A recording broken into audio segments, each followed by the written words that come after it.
Morning, Sorrento. Now we're heading off to Pompeii this morning. Go up to the bus, it comes in 5 minutes.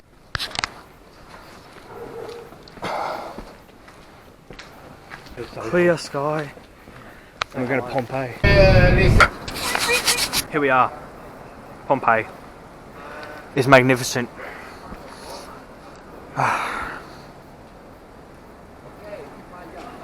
that we've seen Pompeii, we're about to get back on the bus and leave. JK.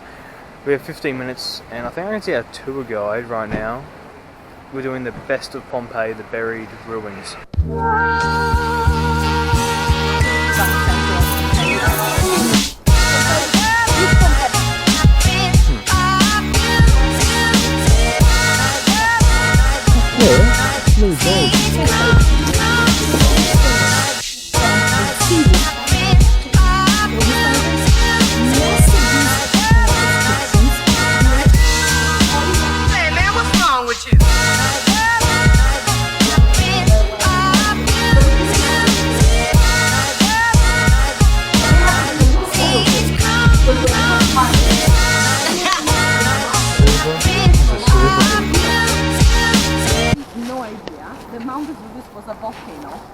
They thought it was just a simple mountain because one of the previous eruptions had happened such a long time before that there were no written records, no memories.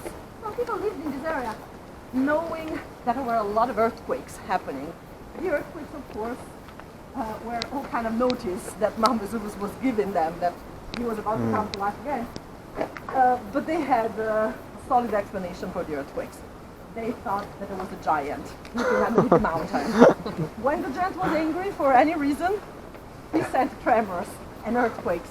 And we know that they had a very big earthquake on 62 AD. It's evidence left by the earthquakes as well in Pompeii. When the eruption happened, they were still repairing some buildings and fixing some of the damages left by years ago. The Greeks came over, they founded Pompeii. They were joined by other locals called the Oppici, Etruscans, Samnites.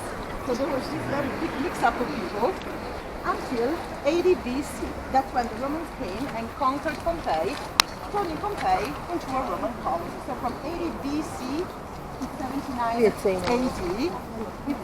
159 years of the Romans living in Pompeii.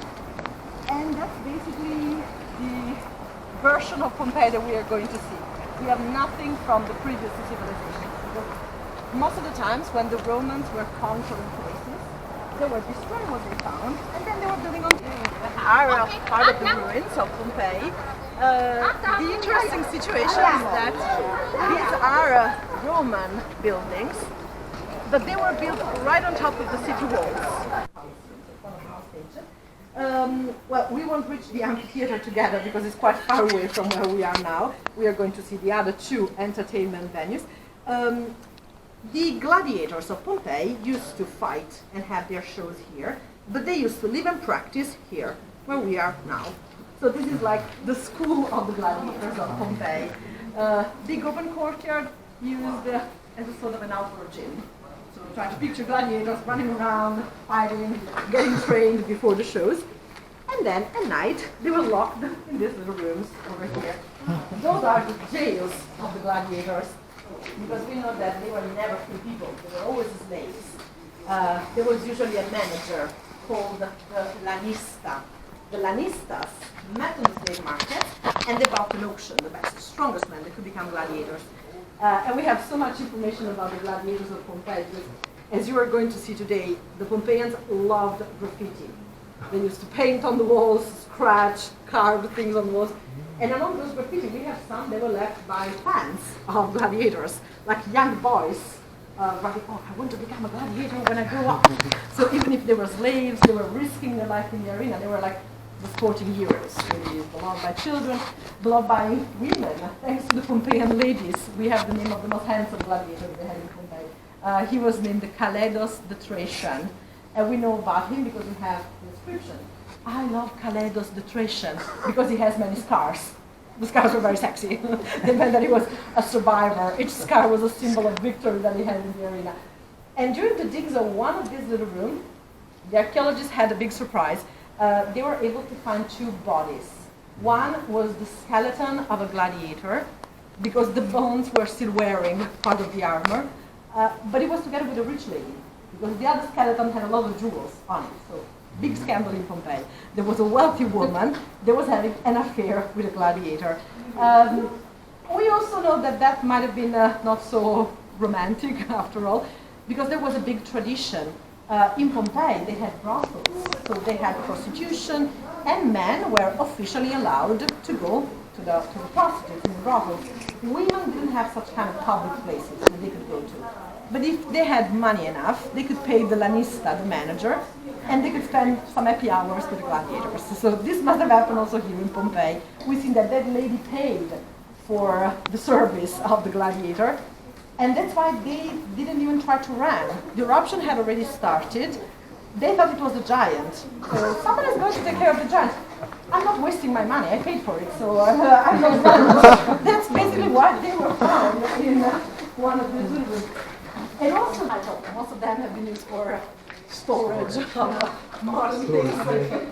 But you can try to see the size of these rooms, and also look at the size of the doorways. I mean, they're not very big.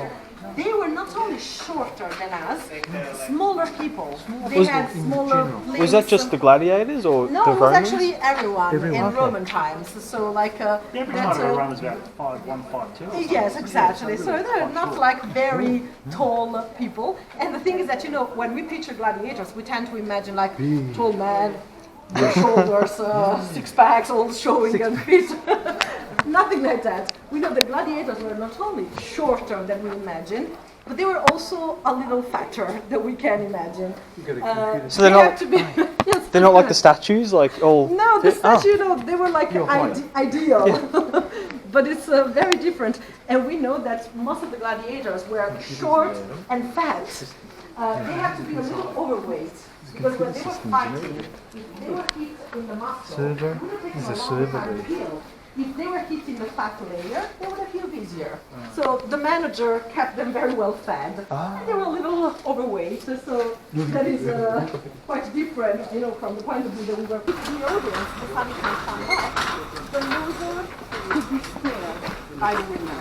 If they decided to stand down, the winner had to kill the loser. Wow. So that was something that was actually chosen in Rome. It was chosen by the emperor. In Pompeii, it might have been just the audience. It was like a famous gladiator who was not to be safe that day. He would have shared his life.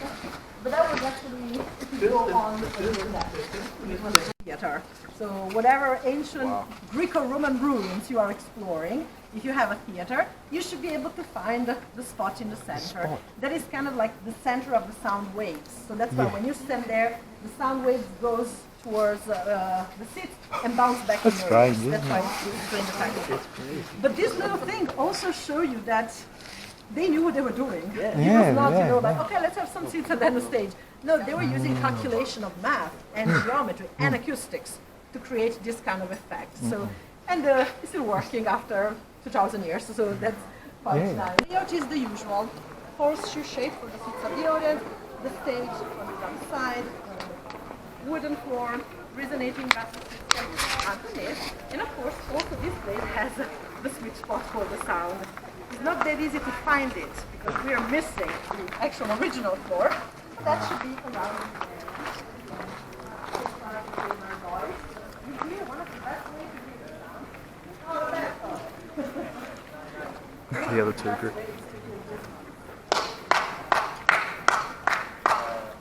That's perfect echo. That works here. So if you want, you can have another test of the sound over here. And imagine that this theater is used by the modern. It's still working after such a long time. Sounds like you're in a tank. Yeah, one big thing about this theater, the only original seats that you see are only the white steps. So all the other steps that you see have been rebuilt about 8 years ago. That's when they started to have the opera shows in this theater. And the thing is that we know that this theater was already lying in ruins before the eruption even happened. And we think this is an evidence of the earthquakes that they had been having. Little dog. Last that I saw. So the white steps here are actually the original, and the ones that are covered in moss were rebuilt. Made with a counter, inside which they used to put a big terracotta pots. So these rounded things that you see are just the rings of big vessels that are inside this counter. And this is not a cooker. They used to cook in other rooms, and then they poured the food in these big vessels and sold food to people that were coming here at lunchtime. The main meal of the day was dinner, so they were usually having dinners at home with the guests, with a lot of relatives. But everyone, rich, poor, slaves, nobles, they came to the Thermopole every day just to grab something quick and light to eat. So the fish fermented. We were giving rotten fish. They had such a strong taste, but that was used for flavoring everything. Really everything, because not only we have the archaeological evidence, we have the traces of the garum found in the pots, but we already had recipes that had been left by ancient cooks, and they were mentioning garum from Vesuvius. So that's why it's Vesuvinum. And it was very thick. They could not drink it as it was. They usually mix it with water, honey, spices, and sometimes in winter they had it hot. So they had a different approach to drinking wine. Yeah, because my understanding was like you said, so diluted something with seawater they use sometimes too. Is that right? With Yes, the wine? they did. So that was one type of wine, and the other type was the one, as you said, it was like a mead mixture, which was like a sweet wine. And also, it was a way to have like a very cheap wine. Sometimes the wine, was rotten. I mean, it's vinegar, but it was very expensive, so they cannot just throw it away. Yeah. They dilute it with water and sometimes with seawater, because the salty part would have changed a little bit the bad taste. Yeah. And that's why a lot of people were often sick, because of course they were drinking things they were not very Can I just I've seen these step things. There's another one. This is the road in Pompeii, and in some cases, like here, you can actually see some grooves where the chariots would have come through, if you look carefully on the road. We think that this was actually not the house that we are going to see. It's one of the biggest in Pompeii, and it's very, very nicely preserved.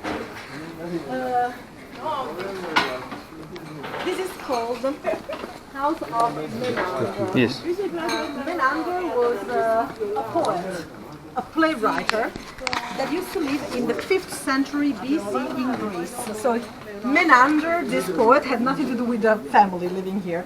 But it was, like a taste of the owner. He was telling his guest that he was knowledgeable, that he had studied, that he knew about comedies and theater. That's why he had that beautiful decoration that we are going to see later. But just before you enter, you can get the idea of how wealthy and beautiful this house was.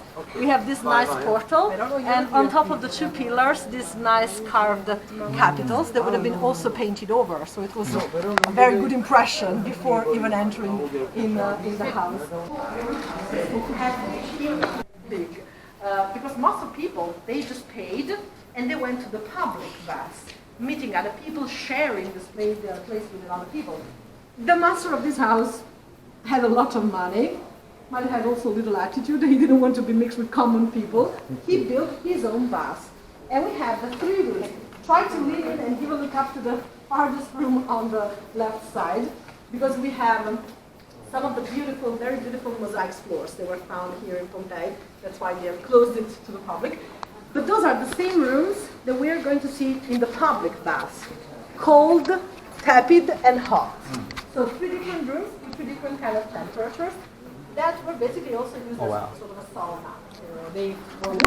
So that's the thing, is just because of the port, and they had. So it's a very, very flat. It is in Pompeii, and we think because of that, they're also a little more open-minded than the Romans. Because in Pompeii, for example, we have cases of women entrepreneurs. So businesses that were owned by women. And that's something quite big for 1,000 years ago. And it was just because, they were coming from a different background. They have been Greeks, and then Samnites, and then locals. They were imposed Roman tradition. So they were a little more open-minded than the Romans. All these kind of things. most of these inscriptions were actually political propagandas, because we know that they were about to have an election in Pompeii, and we have plenty of names of candidates. That, well, they were not the one writing along the walls, but they had a group of people supporting their election. Ancient Pompeii speed bump, so the chariots couldn't just come racing through here.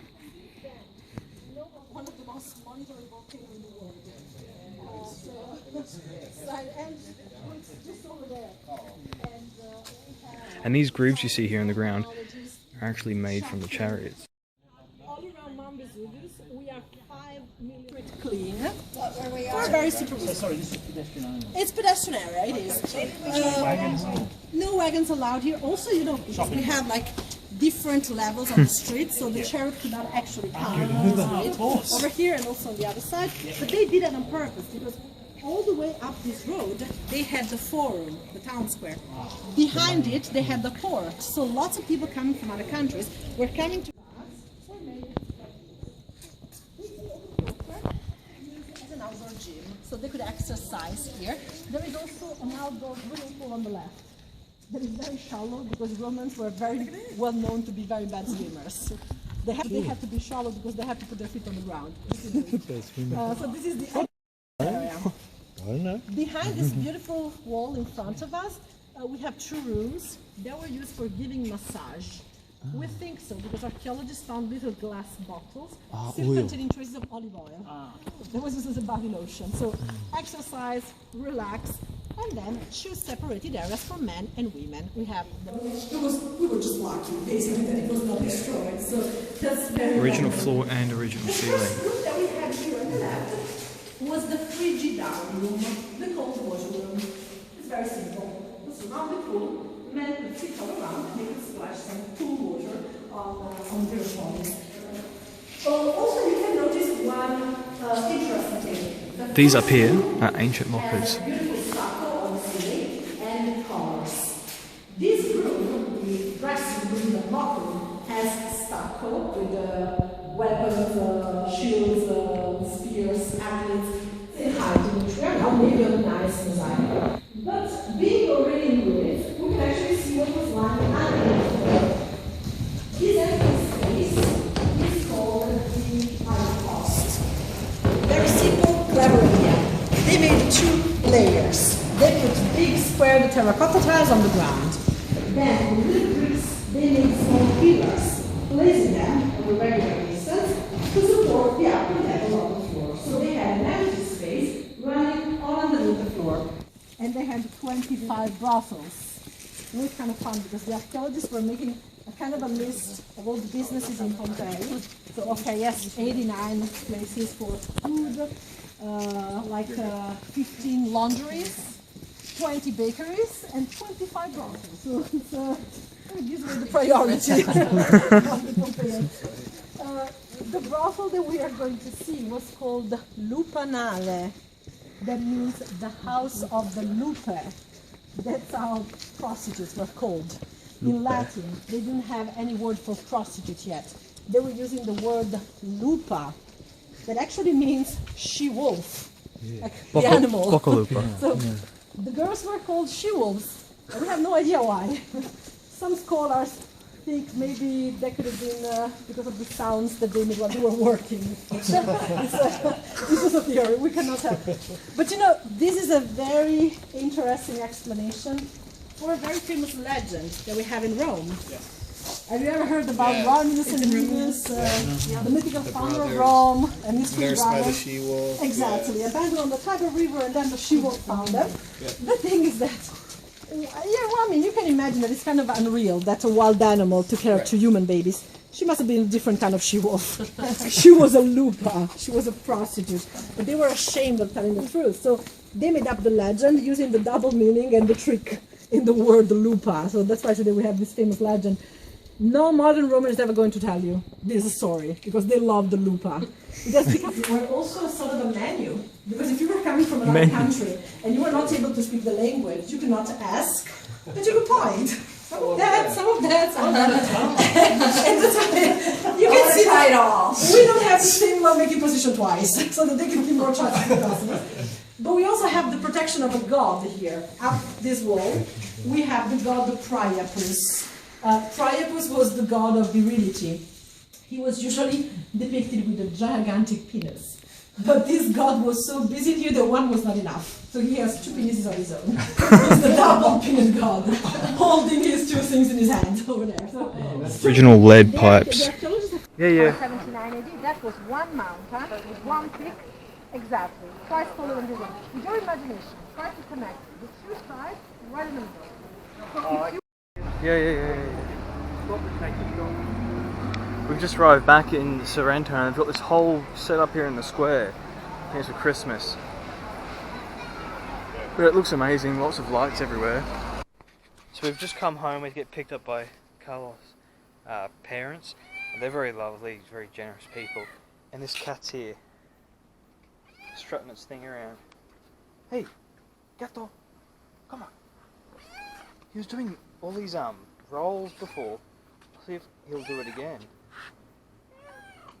Yeah. Over. Over.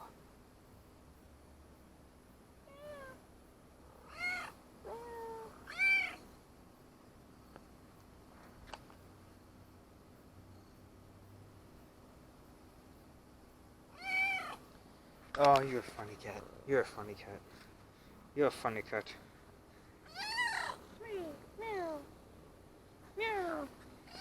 Oh, Misa would be jealous of you. I couldn't be patting you. Up here. Cat. Up here. Up here. Up here. Up here. Yeah. Up here. Yeah. Yeah. That's okay. Well, we have a really nice time in Sorrento. We're going to be off to bed now. And tomorrow morning we get up early, leave for the train at 9 o'clock, and we're off to Palermo on a 9-hour train trip. Yeah, I'll catch you tomorrow. Ciao.